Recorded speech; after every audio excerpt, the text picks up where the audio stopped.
Welcome everybody to our special event tonight. Um, Thanks so much for coming to the virtual Copperfields books. I am Amber. I'm the manager of the Petaluma store. Some of you may have seen me. It's nice to see some familiar names, if not familiar faces. So I am going to introduce our authors tonight, and then they're going to take it away. If you have questions, attendees, please put them in the Q&A, the Q&A box down at the bottom, and we'll get to some audience questions toward the end. So without further ado, our author tonight, Peter Coyote, is an accomplished actor, author, director, screenwriter, and narrator.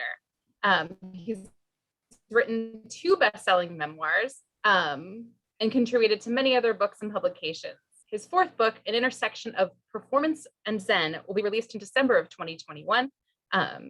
He's also a songwriter, guitarist, and singer, and he lives in Northern California. Tonight, he'll be talking about The Crow, which is his first poetry collection, and he'll be speaking with Anthony Lee Head, our other author tonight, who is the award-winning author of Driftwood, Stories from the Margarita Road, which was named a Best Book of 2020 by Kirkus Reviews.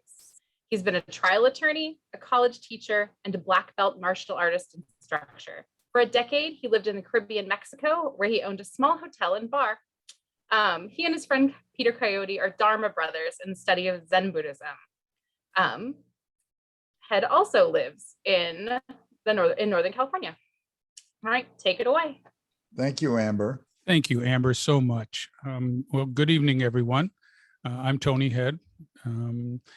And it is my pleasure to be here tonight to talk with my friend Peter Coyote. I'm not going to spend a lot of time giving you a bio of his years in Hollywood, all the movies in Europe and in America.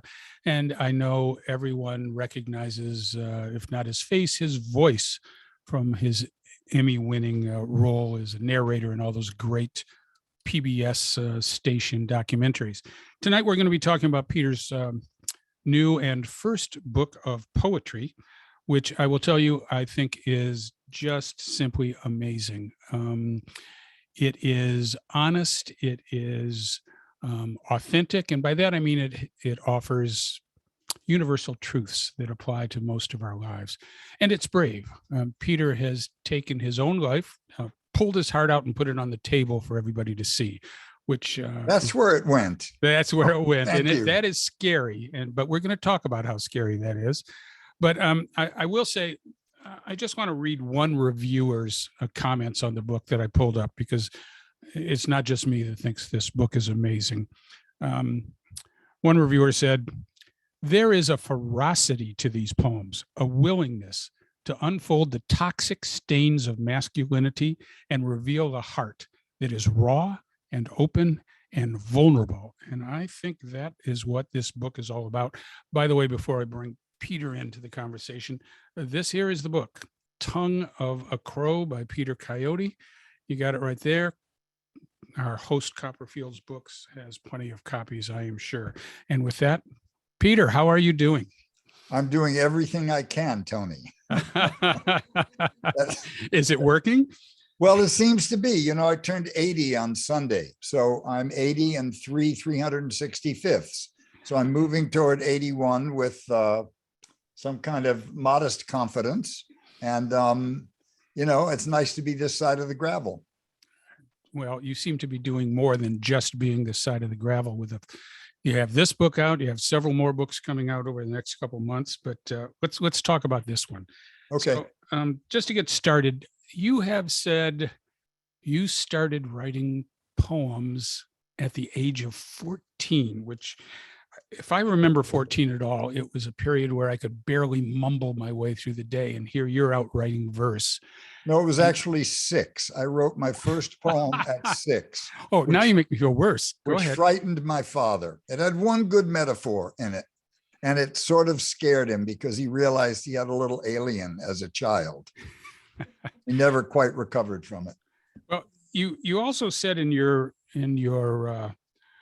book, The Rain Man's Third Cure, which I'll throw this up on the screen. It's called An Irregular Education, which I think is a great subtitle. You talk about the path that's led you through life up into the point where you're a Buddhist priest. But in the book, you talk about by the time you graduated college, you thought of yourself as a poet. So my question to you is, how does a teenager develop, what inspired you to have this sense of creativity that you decided to go out into the world as a poet? Where did that come from? Well, my dad went to MIT when he was 15 years old, and he had a supremely rational mind. He was a master chess player. He played chess with Edward Lasker every week, who was a world grandmaster. And he took up the game of Go, which is a Japanese board game. And he was the first Caucasian made a shodan, a beginner at the professional level. But he was a right-handed guy. He was very left-brained, very analytical. And I was a little left-handed guy, and, much more vague, much more walking around with my mouth open going, huh? And I just did not fit. I couldn't color between the lines. And one of my enduring memories was my dad coming in to help me with homework, and there'd be word problems. This is 14 or 15. It would say, if train A leaves the station going northeast at 15 miles an hour, and train B leaves the station going south at 11.5 miles an hour, what was the conductor's name? And that's exactly how and I would sit there dumbfounded. And after a while, he would get impatient and say, how can you be so fucking stupid? Come on. And he'd grab my head, he'd shake me around. So I was sort of in a world of my own, and I took refuge in my imagination. I got my first library card at 6, and I would go down on my bicycle and bring 14 books home. And my home was kind of traumatic and not a very happy place. And I would take refuge in the life of the mind and sort of the interface between my mind and what I was seeing when I was left alone. And there was something about poetry which seemed like such a condensed, refined juice of knowledge, little nuggets that were concentrated down, and they seemed to afford me a way to give expression to what I was feeling that I couldn't explain to anybody. So, it's not that I called myself a poet, but when I got to college, I had 5 friends, and we were the black turtleneck sweater and camel cigarette crowd. And we all lived out of this book, Don Allen's book, Modern American Poetry, 1945 to 60, which had Gary Snyder and Philip Whalen and Denise Levertov and Ed Dorn, and just these modern kind of beat-oriented, antagonistic to the majority culture poets. And so when I graduated from college, I came out here to go to graduate school to study with Robert Duncan, who was one of my favorites from that time. And I sort of hit a roadblock. I couldn't do it. Robert Duncan's IQ had never been charted. He was wall-eyed. You could never tell if he was looking at you or reading the time. And his lectures were just jumped from like Greco-Roman classicism to Ezra Pound to, the theory of astronomical observation among Elizabethan lesbians. I don't know. It was like nuts. And the kids would be sitting on either side of me going, and I just said, I'm too stupid for poetry. And I left, to take drugs and join the counterculture. And it was not till many, many years later, I became friends with a whole lot of poets. And one of them, Michael McClure, was a really close friend of Robert Duncan's. And I was at dinner with Michael one night, and I told him this story. And when I got to the part about the kids all nodding, Michael laughed and said, they lied.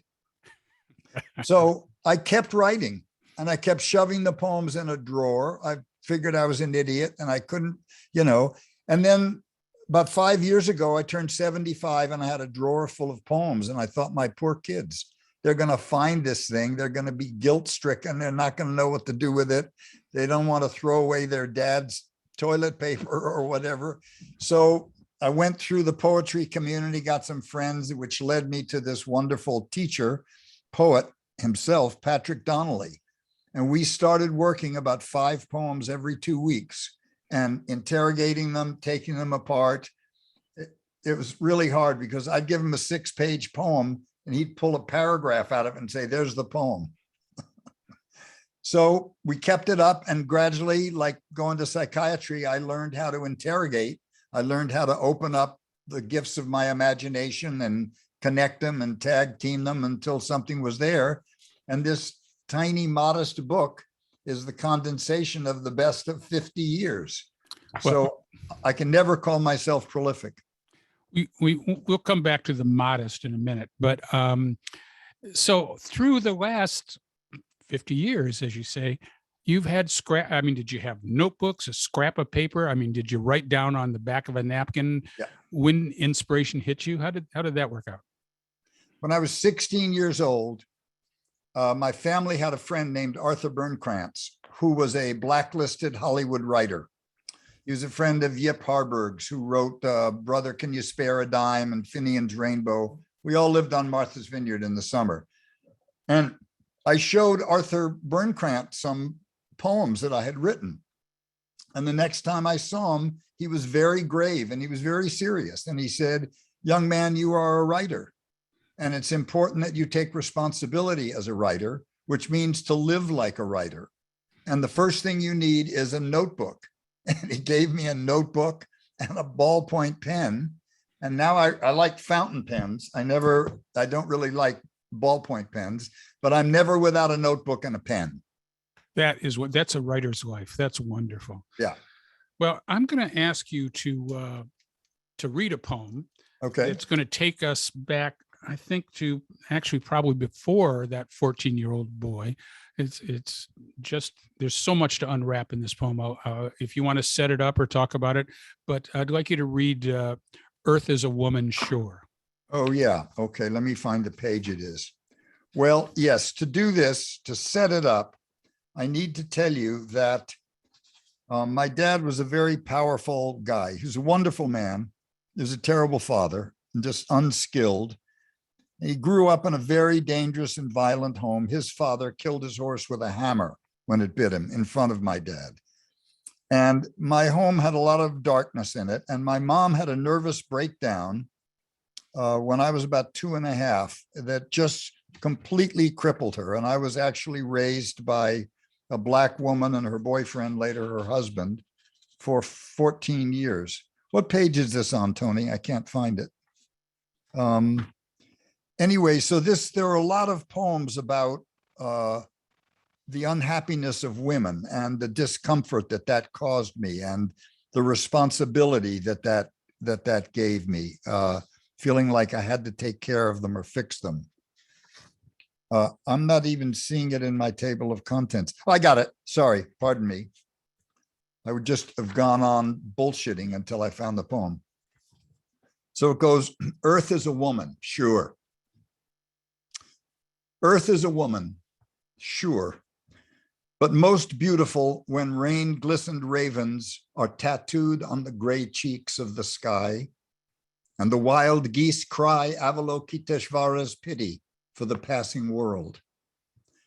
To you, my friend, questioning my lifelong addiction to women in despair, I can only offer the mystery of myself, who will follow high cheekbones, long legs of an axe murderess into an abattoir.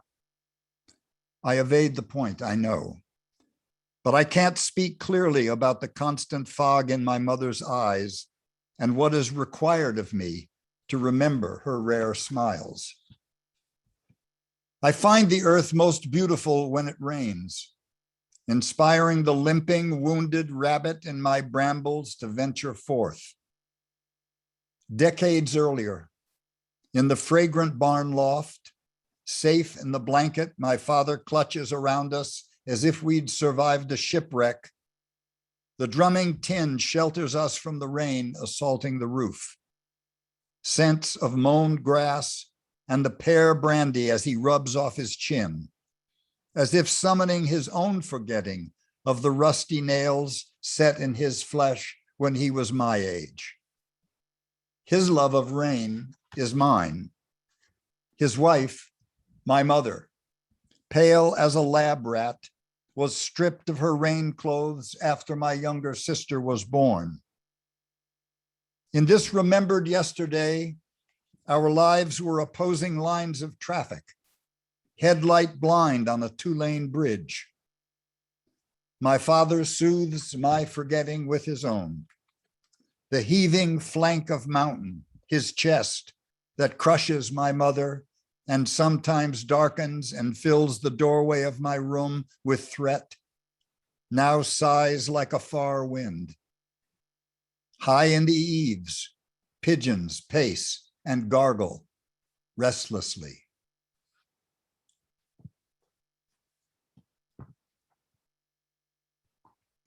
That's pretty amazing. And we could spend the evening unwrapping that. And we're going to get to your addiction to women in despair shortly. But one thing I wanted, that poem strikes a note of connection to your dad, that you're almost co-conspirators, you're comforting each other, which is a little different picture than one gets from reading your books where you talk about him.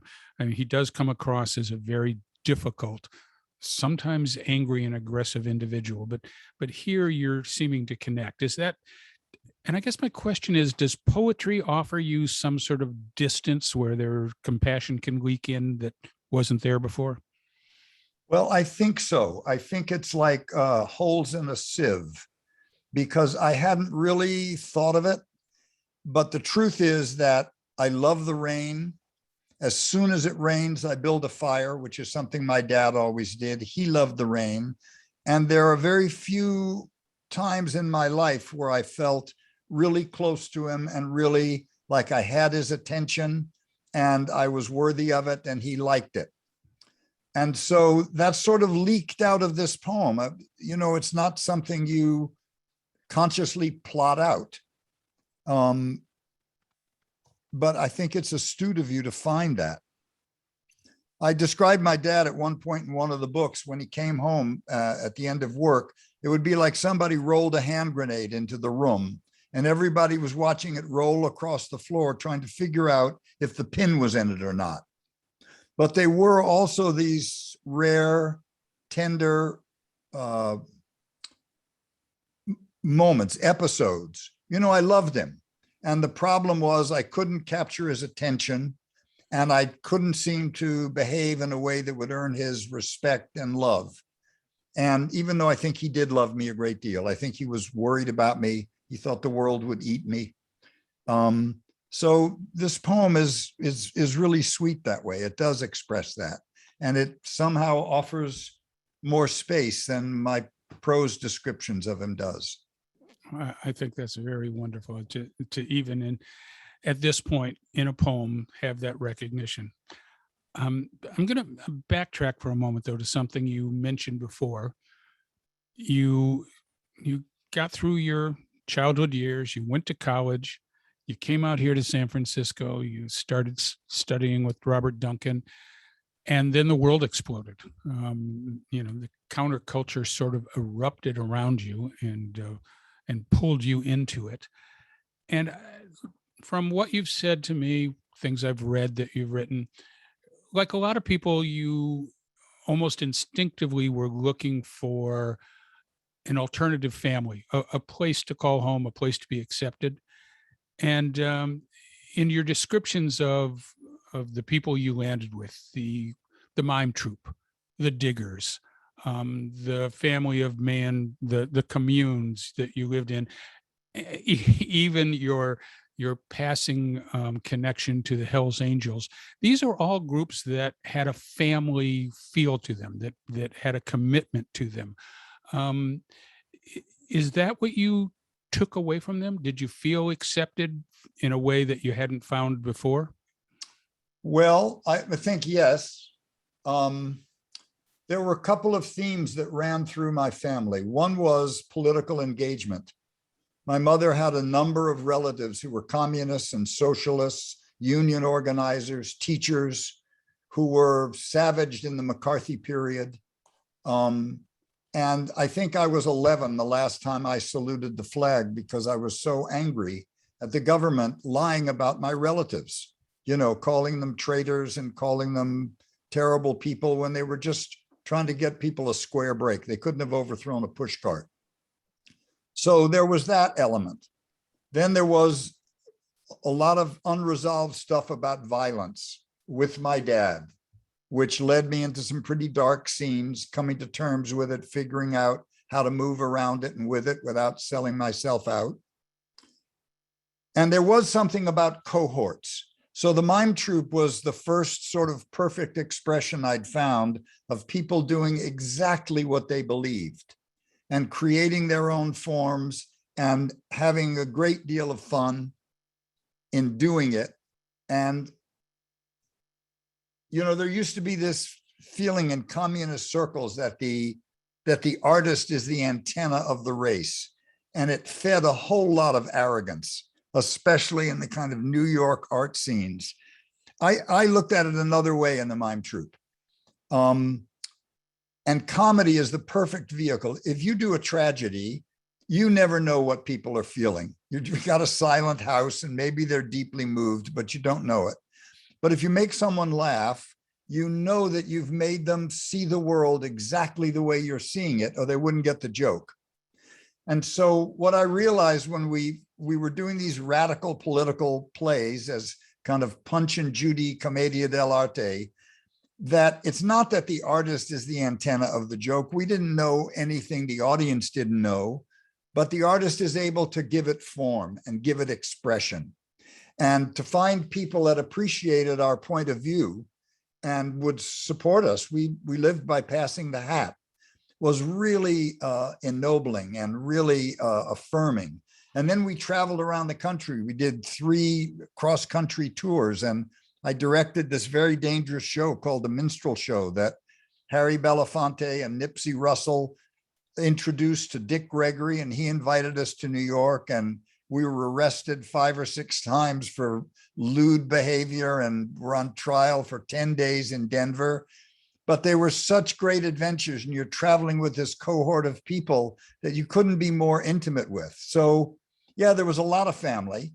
And then the diggers were the ones that took it the next step and realized it wasn't enough to own a stage, even though we were improvising, even though we were going to the parks and playing for the people. We wanted to push things farther.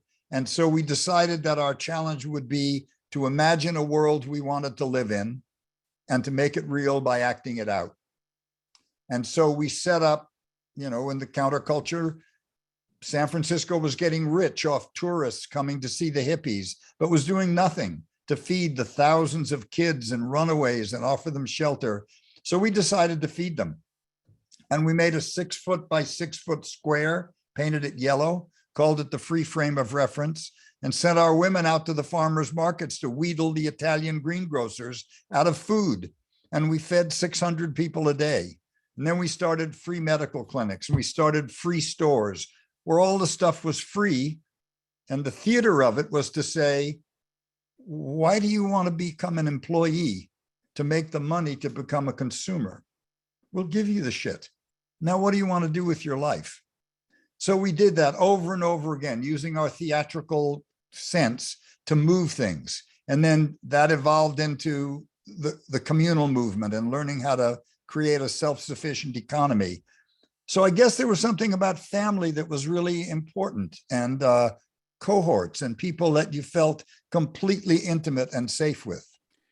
The safe part, you and the alternative to that, and you and I have talked about the legacy of the Hells Angels in the counterculture, but for a long period of time, you were friends with a lot of angels. You were a biker. You rode with them on occasion, or at least with members of the club. And they represented a family atmosphere, which was the alternative to that encompassing digger thing. Do you want to comment on that at all? Yeah. Well, in the first place, if you were going to be an anarchist, if you were going to live without a central government, you had to handle what came up on the street. And so the Hells Angels were on Haight Street. So I thought, well, we got to know who they are. I mean, you can't just be afraid. You can't just run away. They're here. And you can't call the cops if you're an anarchist. So we had an experience. We were having a big party one time, and the police arrested this guy called Chocolate George, who was going out with Harry Henry, who was going out with a girlfriend of ours. And we immediately raised his bail money in the crowd and walked down to the police station and bailed him out. And that really caught the angels' attention, because that was a gesture of solidarity. That was like really an act. And then a little while later, Chocolate George died, and Emmett Grogan and I showed up at the funeral home, and there were about, 500 angels there. And he and I walked in, we both had real long hair, and the whole room got quiet, just looked at us like, who are these guys? And we just held our mud and we walked up to the coffin and we stood and said our goodbyes and we walked out, and they liked that.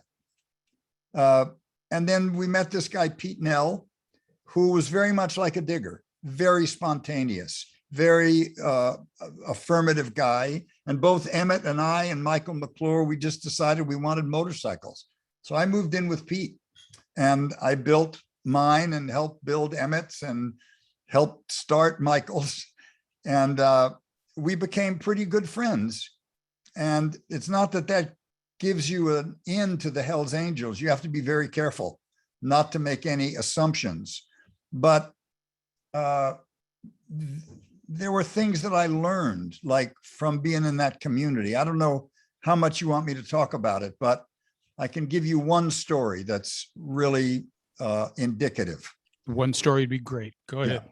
I was in Pete's garage, and in this show, the minstrel show that I directed across country, everyone who came into it had to read the autobiography of Malcolm X.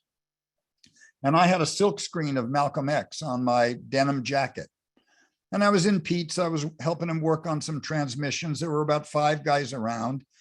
And this curly-headed guy walked in, blonde, curly-headed guy, and everybody's talking. And he looks at me and he says, how come you got a nigger on your jacket? And the whole place got quiet. And everybody looked at me and I knew something was up. And so I said, well, I respect the guy. And he said, why is that? I said, well, because he's so smart, he could take care of just himself, but he takes care of his people. He does like you guys do. You look after each other. And I like that. And I like this guy. He does the same thing. And he goes, oh, okay. And he walked away and the whole room relaxed. And the only way I could have gotten out of that situation was to be 100% true and ready to take whatever went down. And it turned out that the guy I was talking to was a sociopath who used to shoot Black people from the back of his car. Luckily, I didn't know that then. So I spent a couple years learning what was to be learned in that community. And then, quite frankly, they ran me off. There were people in the club that resented how much I knew and how much I was around. And they decided, they'd offered me to prospect, and I didn't want to be a Hell's Angel. I had too many friends that were afraid of them, and Black friends that. So at a certain point, our relationship came to an end, but I learned a lot. Well, that is bringing us right up to another favorite poem of mine in the books. And I'll give you a heads up. It's on page 27, London Run. Oh, thank you, Tony. No problem, friend. I was going to say famous. There's more of an infamous event where you and I believe it was Stanley Mouse and Angels made this sort of ambassador-like trip to Great Britain to meet with the Beatles and sort of evaluate their hipness or something. Talk a little bit about that and read the poem for us. All right, that's more or less true. The Grateful Dead, I think, had an ambiguous intention.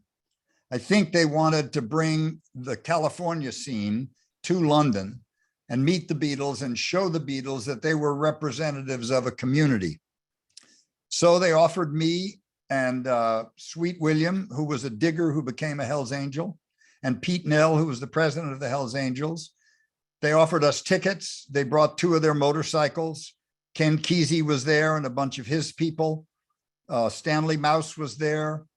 And we went over to London, and we met George, and they were all a little afraid of us. We were a pretty feral lot for London, but it was pretty amazing. And luckily, heroin was legal there at that time, which softened us considerably. And we spent about a month there, and we met hipsters from all over Europe, came to hear about the diggers and find out, mouth to mouth, what was really going on in California. And so I wrote this poem called London Run, and it has a little preface which says, having been flown to London by the Grateful Dead with Ken Kesey and company and 2 Hells Angels and motorcycles in 1969 to assess the Beatles' cultural hipness and introduce the San Francisco scene to Europe. 6 December, London. Gray, junky pallor sky, 12 to feed and house. Apple office, first stop. Timid George, the skinny one, suggests a cheap hotel where they take anybody. Kesey gone for days. This morning's script croaker, his mad maiden aunt and psychotic kid scratching and washing invisible sores, rents us a flat. Room for 8, plus maiden aunt and freak. 81 Prince of Wales mansions, sandwiched between Kensington and Battersea bridges. Shabby funland across the road, chained for winter. Moldy furs, McVitie's biscuits, Typhoo tea, strainer brewed.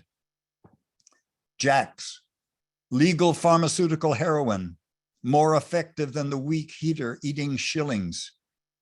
Speed freak litter of candy bars, squashed butts, soiled clothes scattered around the stately manse, the sallow motherly clutter for our brood of feral West Coast birds.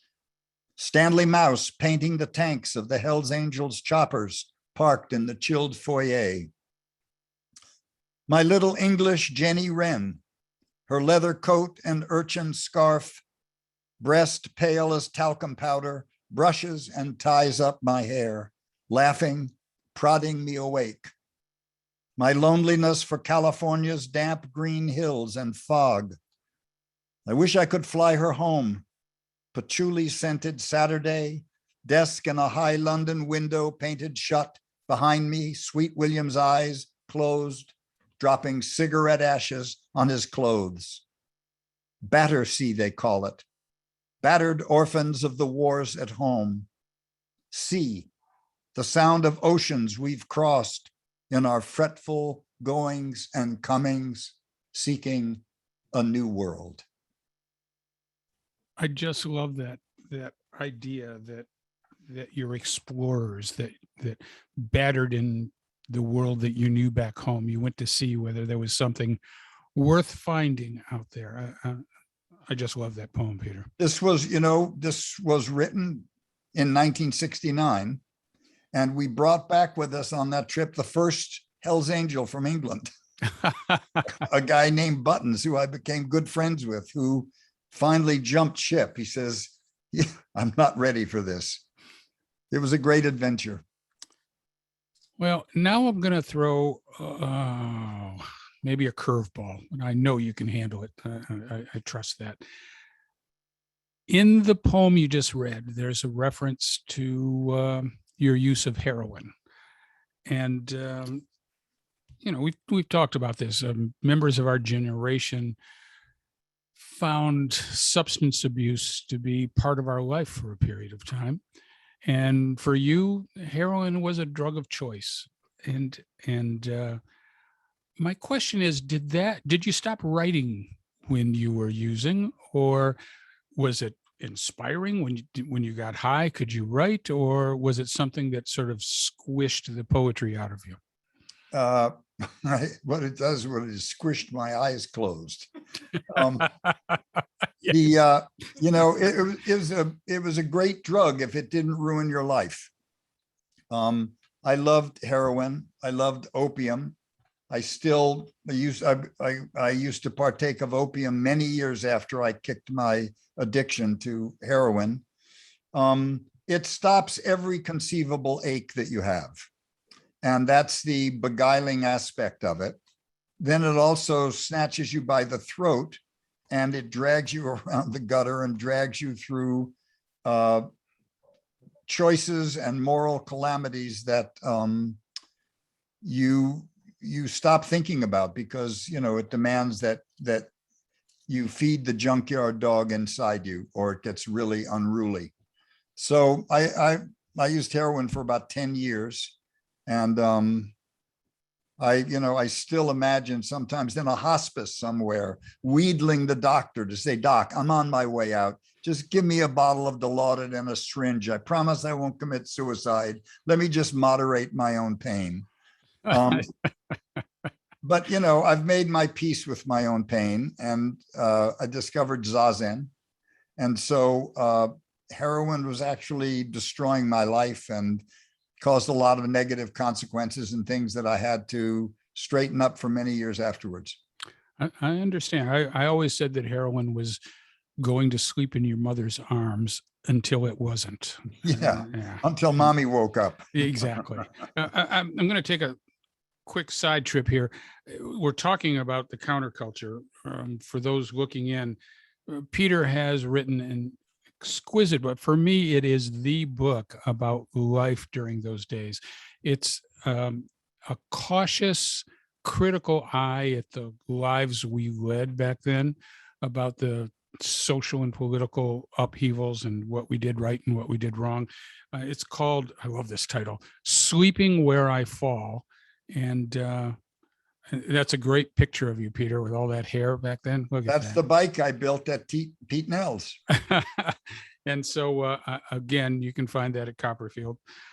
And now I'm going to pursue. By the way, can I just say one thing? Go right ahead. One of the proudest things of my writing career is a chapter from that book, which ultimately wasn't included in it, won a Pushcart Prize, which Raymond Carver won, Saul Bellow won, artists I couldn't hope to approach. But it's being used at Harvard. It's being used anywhere there's a serious 60s study program. Is that Carla's really story? The Carla's story was what won, but I mean, the book is being used, I think, at Ann Arbor and at Madison, Harvard, and any place they're really studying the 60s. It's a wonderful book. All right, now we're going to get, we're going to go a little deeper. You've mentioned your addiction to distressed women. You talk in this book a lot about love and marriage and divorce and loss of love and sex in very graphic terms occasionally. And I know people are now out there thumbing through the book they have to see what I'm talking about. Are there photos from that? Exactly. And, I'd like you to talk about your journey, for lack of I'll go to the cliche, your journey to find love. And I'm leading this up to asking you to read Vigilant Dog, which is a difficult poem. Well, I mean, I can tell you what I've learned from 80 years of living and looking back at a lot of errors and a lot of stuff. It wasn't so much love, but I remember very clearly being a little boy, maybe 3 years old, and the impenetrability of my mother, being locked in sorrow, and how uneasy that made me feel. And I would try to do anything to make her happy, or distract her, or be funny, or whatever I could do, because it was intolerable to watch her suffering. She drank most of my life, and she just was quietly on fire. And so what I saw, I mean, aside from just, hormonal addiction to sex as somewhere between 13 and 50, there was always this pattern of unavailable women who were basically suffering from something that I kept trying to help. And that, I see that as a kind of common denominator. It took me a long time to realize that you can't fix anybody, and that, making that the basis of relationship was not really very bright or very self-serving.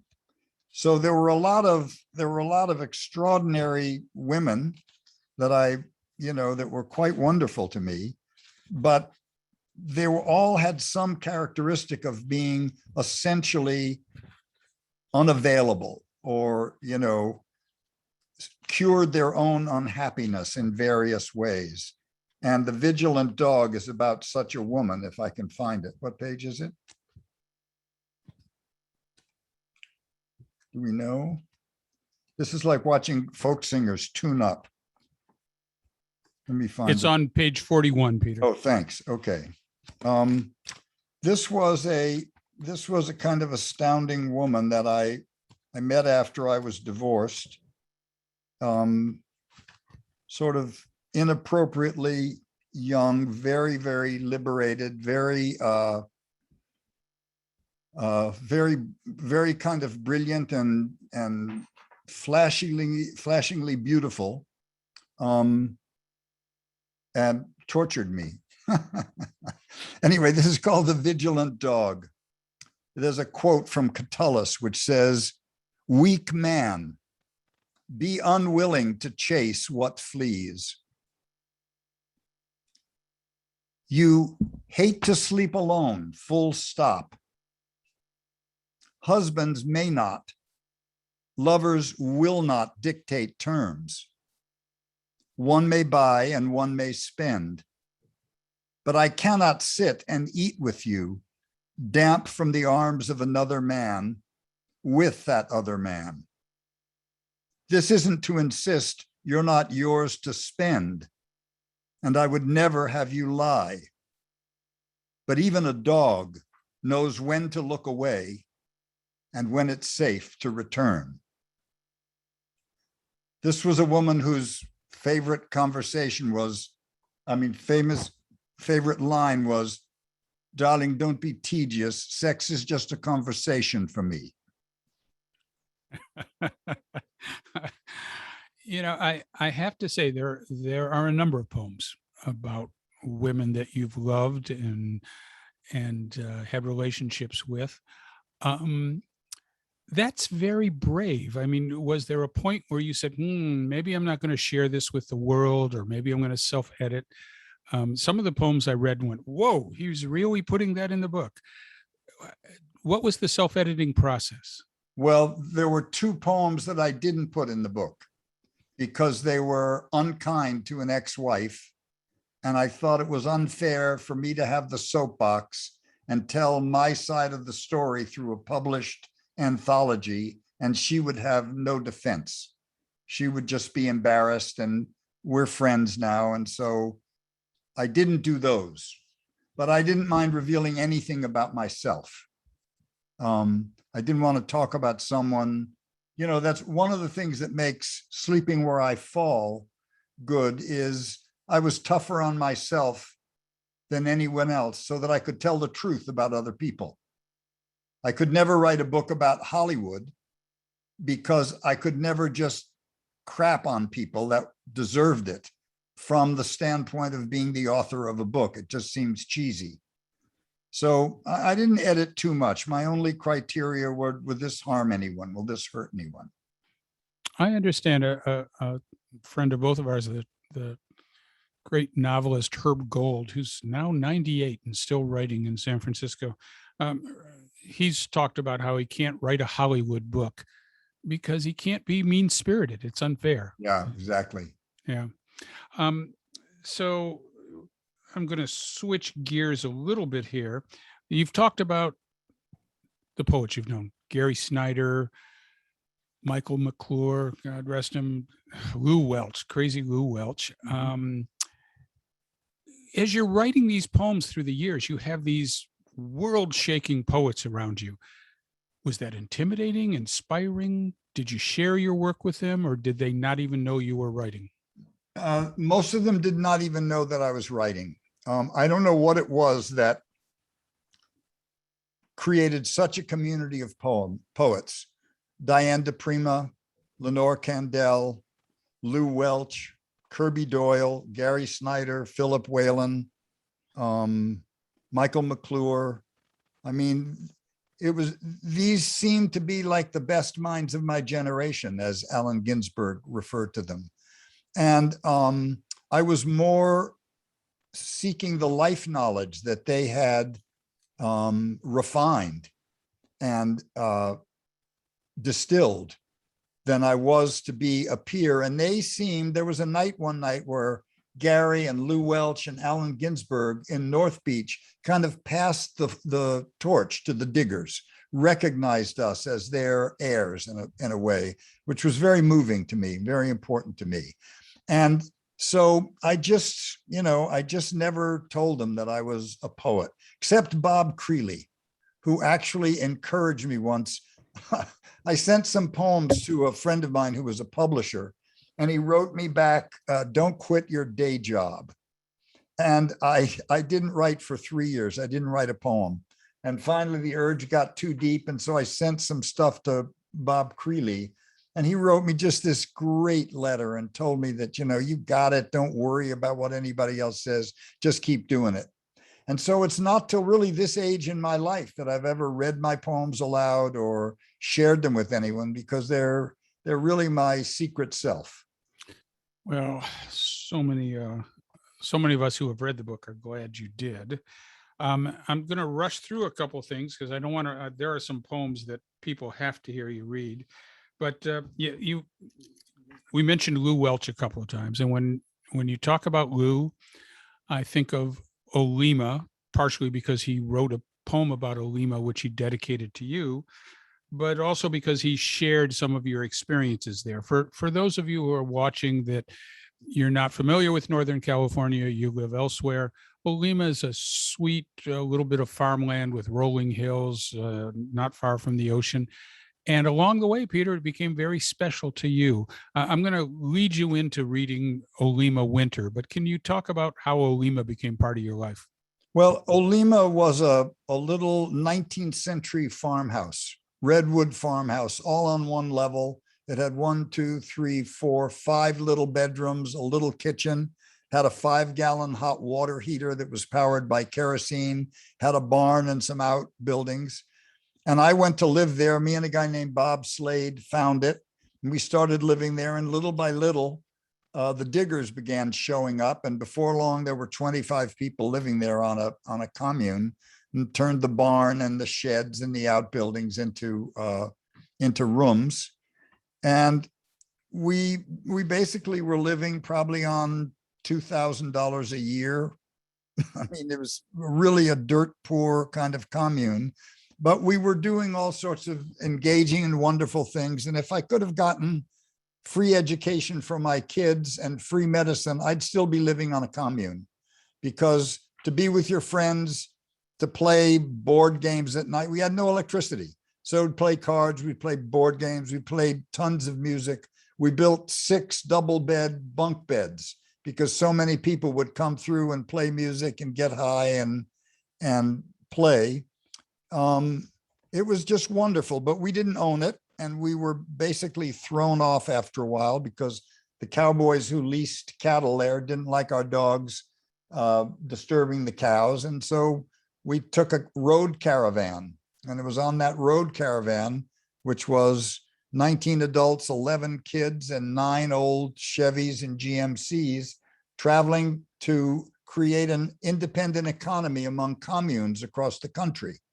We gave them a list of who had surpluses, who had stuff to trade, what they needed, and we were putting it together into a catalog, which we would mail back to everyone to try to make some kind of mutual dependence.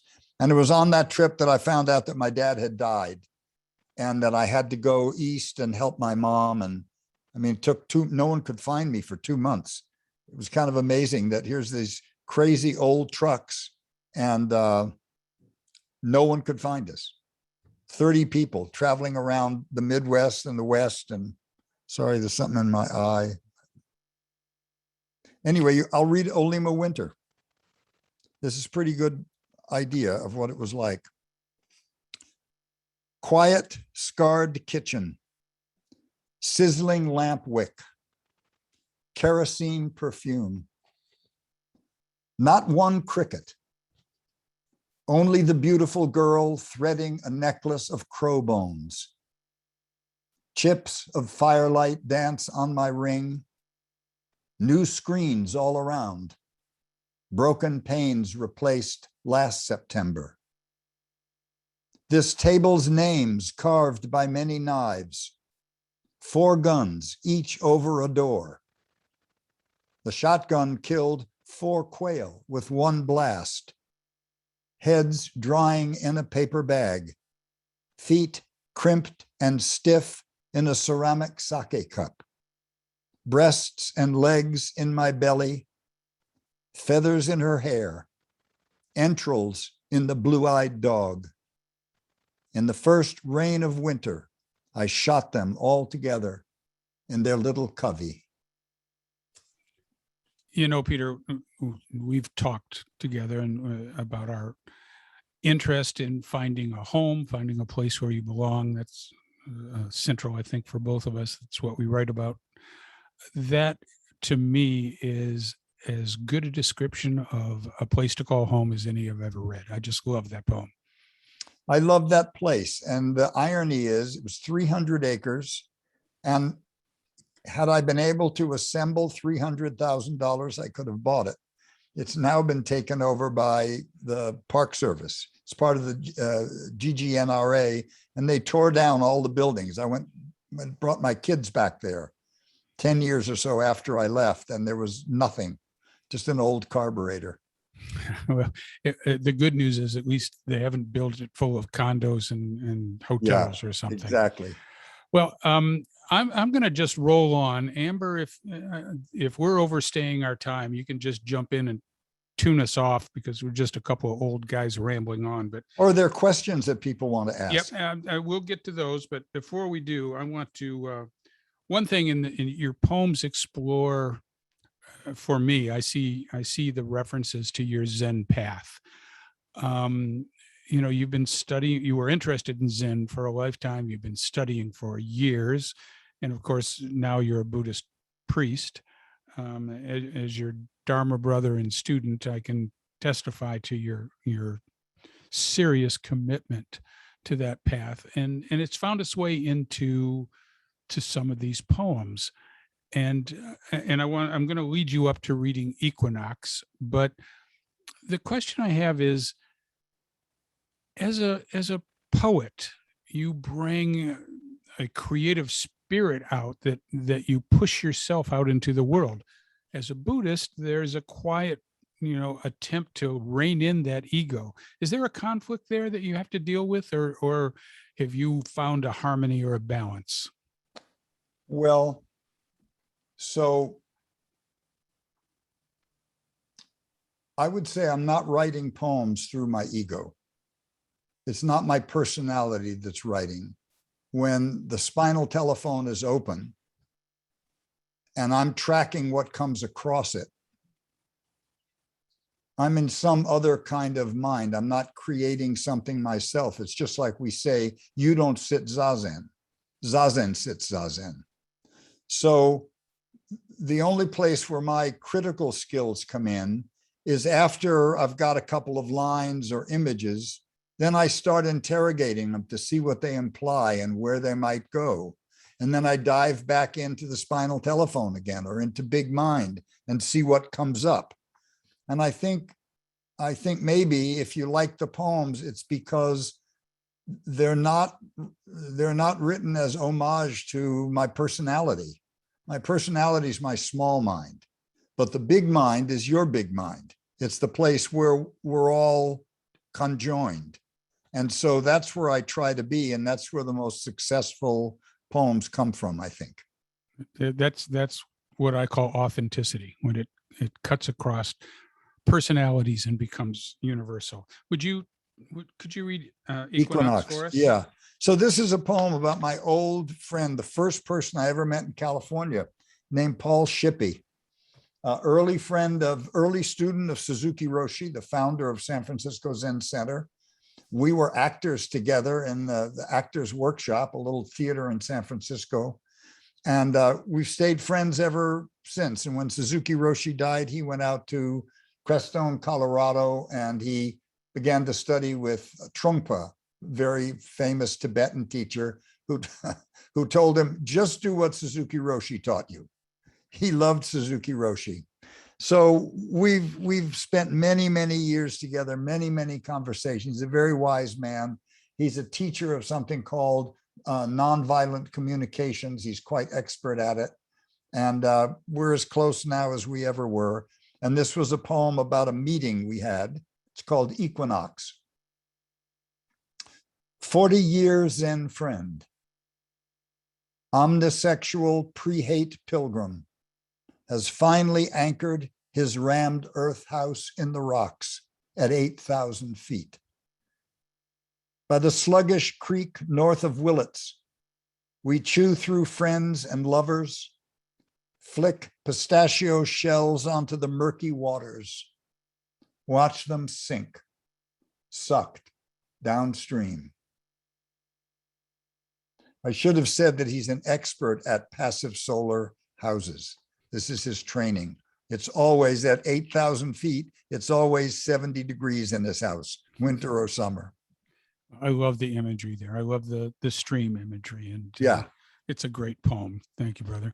Well, there are a couple quick questions before we wrap things up.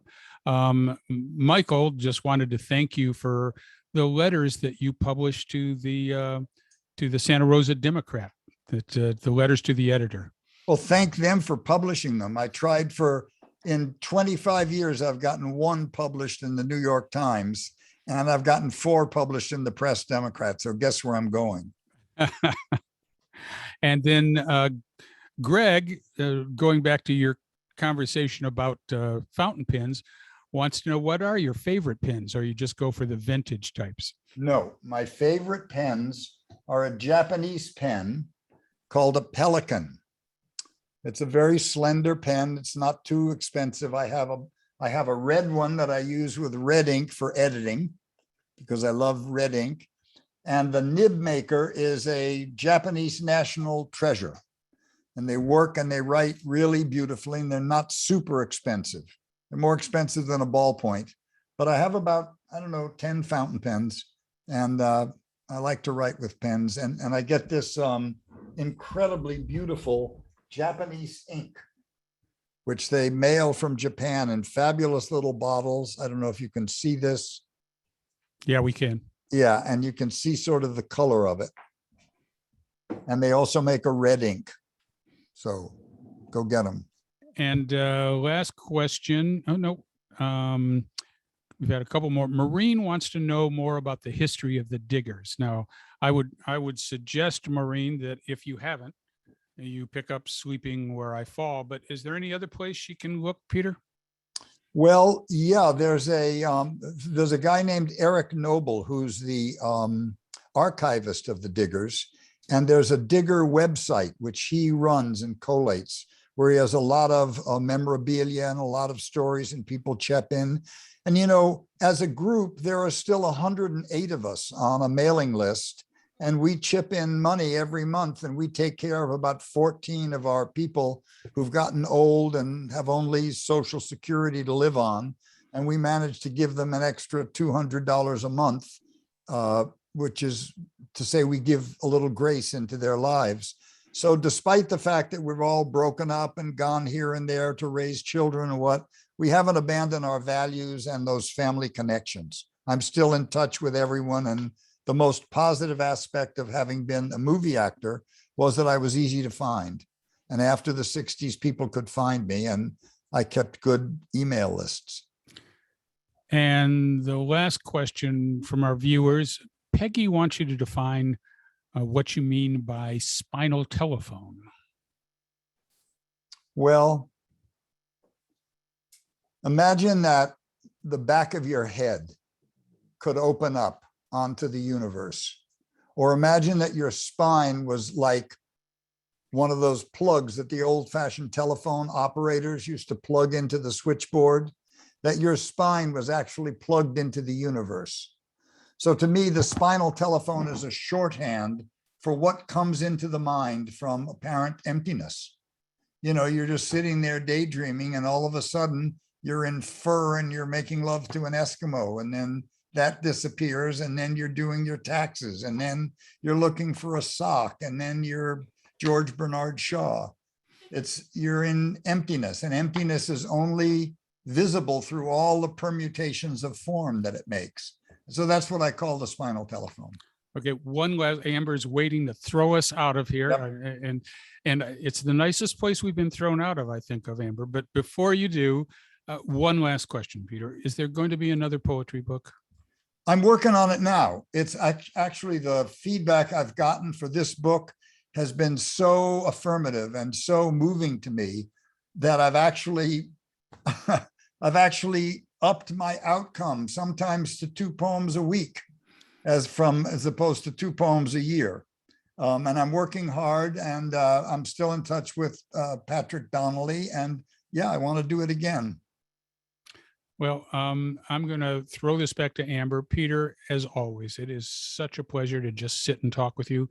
Thank you to everyone who tuned in, and of course, all the people over at Copperfield Books who got us up here. And Tony, thank you for taking the time to do this and read it so carefully and just be the supporting, brilliant guy that you are. I appreciate it. My pleasure, my friend.